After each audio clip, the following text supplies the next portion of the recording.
left me when I was just a baby. I never knew her. My dad says she couldn't handle the responsibility of raising a child because she was too young. One morning, she went out to the grocery store and never came back. My grandmother raised me. My dad would visit us often, but it was my grandmother who was my real parent. The time I lived with her were the best years of my life. When I was 12, my dad remarried. His new wife had a daughter the same age. My dad took me to their house to meet them. I stayed there for one night. His new wife completely ignored me. Her daughter Sadie was only interested in her phone. It was pretty obvious that neither of them liked me. But I didn't care because I thought I would never have to live with them. But unfortunately, when my grandmother passed away last year, I had to move in with them. My stepmother started treating me badly from day one. She made me do all the housework.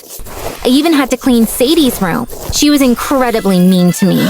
For example, during breakfast, she'd say, "Aren't you full yet? You've had enough to eat. Go take out the trash."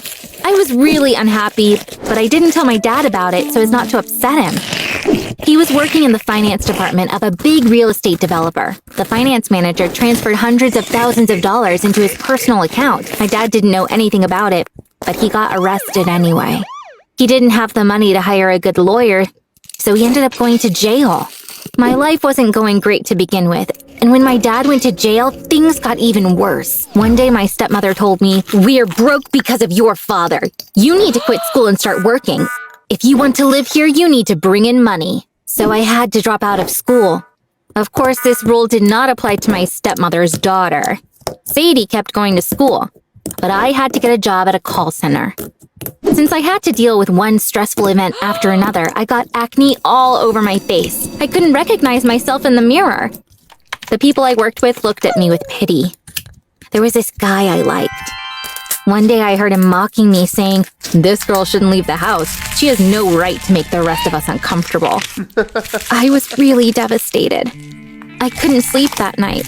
I cried for a long time. I wanted to go to a dermatologist, but I couldn't afford to. I was giving all the money I earned to my stepmother as soon as I got it. My acne was getting worse every day. I thought I should at least try some natural remedies. There were so many formulas for anti-acne face masks online. I picked one that used ingredients I could easily find. I just needed almond oil, apple cider vinegar, and honey. I borrowed money from a friend to buy these. That night, I made a mixture and put it on. But when I washed my face in the morning, I was disappointed to see it hadn't worked at all. My grandmother would always say, "Nature has a cure for everything." I began reading everything I could find about natural treatments for acne. Yael was also in the cave with us that day. I had an epiphany. Could Yael be jealous of our relationship with Daisy? Maybe he still loved Daisy and, in a moment of rage, pushed me down. Or maybe he and Daisy were in this together. After a while, I saw Daisy in my dream. She was eating dinner with her family. Her phone was blowing up with messages, and she was immediately replying to them. Finally, her mom said, "Why don't you eat your food? Who is that? Yael again?" This dream was almost like a sequel to the earlier one. This was the first time I was having such dreams. The following day, I dreamed of our own house. My mom and brother were in my room. My brother was holding his chess trophy. He put the trophy down on my desk. He said, "This is my gift to my brother. I hope he recovers soon and comes back home to see it." Mom hugged him and started crying. It was such a realistic dream that I cried with them inside the dream. I was allowed one visit per week. My mom would come early and stay with me until visiting hours were over. That day, as always, she held my hand. Then, suddenly she started crying. "Your brother gifted you his chess trophy. That trophy is now waiting for you on your desk. Come on, come back to us and see your trophy," she said. That moment was a huge shock for me. Were the things I was dreaming of actually real? If what I saw about my mom and my brother was real, did that mean the dreams about Daisy and Yael were real too? After my recovery, I would find out that this was a metaphysical phenomenon called astral travel. In fact, I wasn't really dreaming. My body would stay in the hospital while my soul was traveling to other places.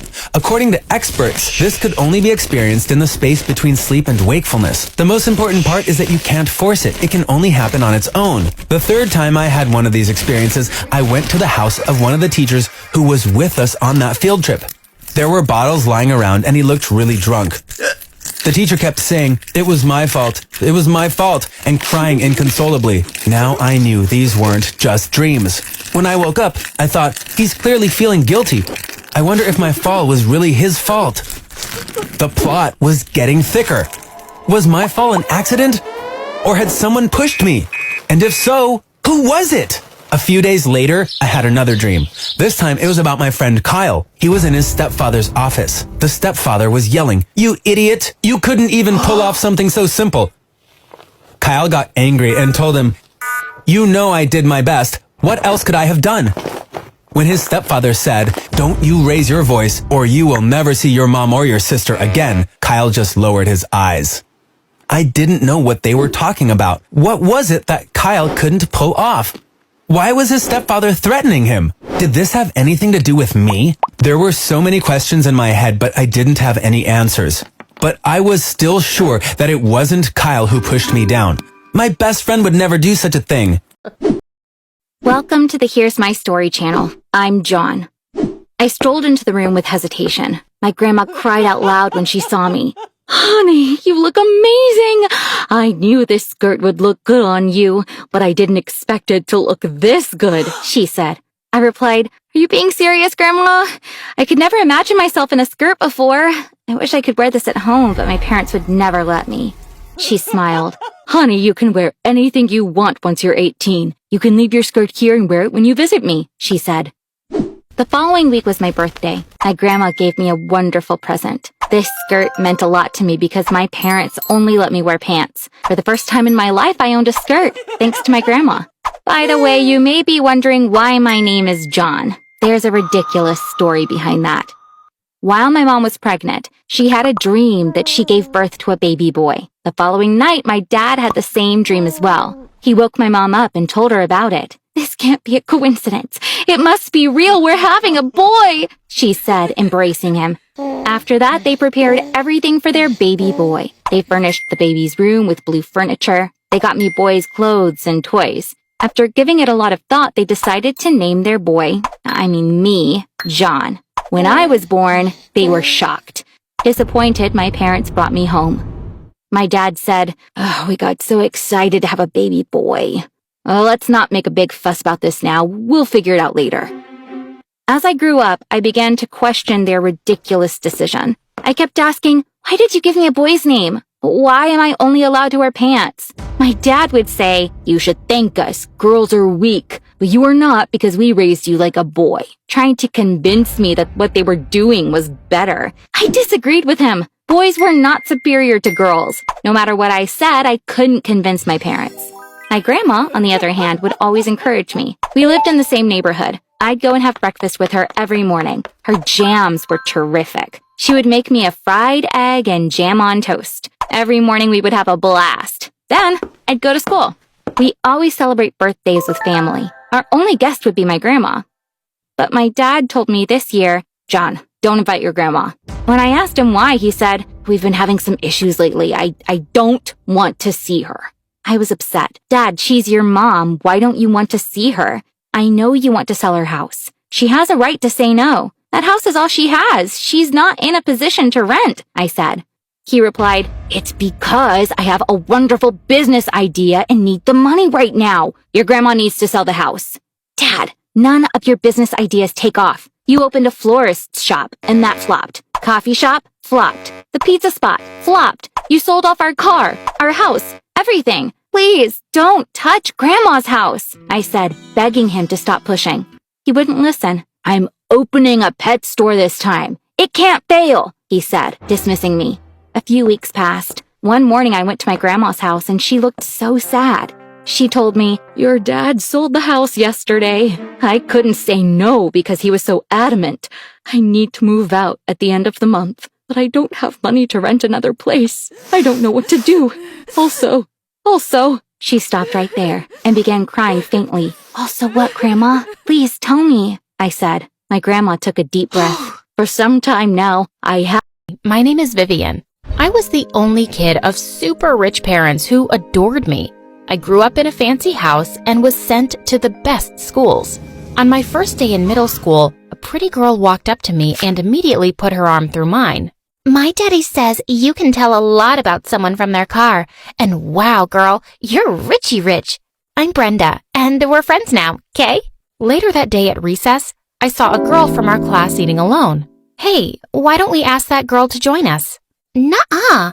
I told everyone we're bringing smoked salmon bagels for lunch, and she brought gross egg sandwiches. That's poor people food. No one in class is gonna talk to her now. That's the rule.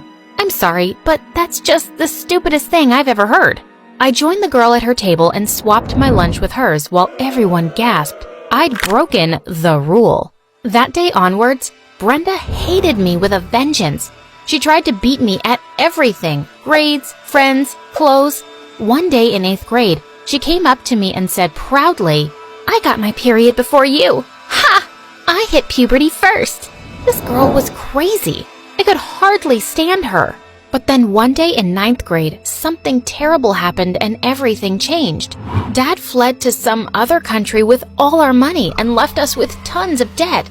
Mom had to pay it by selling almost everything we owned, including the house. By the next day, the news had spread across the school and Brenda came running to me. OMG, look at that. Super poor. Now that's one thing I can't beat you at. You're the clear winner here. But her lie, my name is Vivian.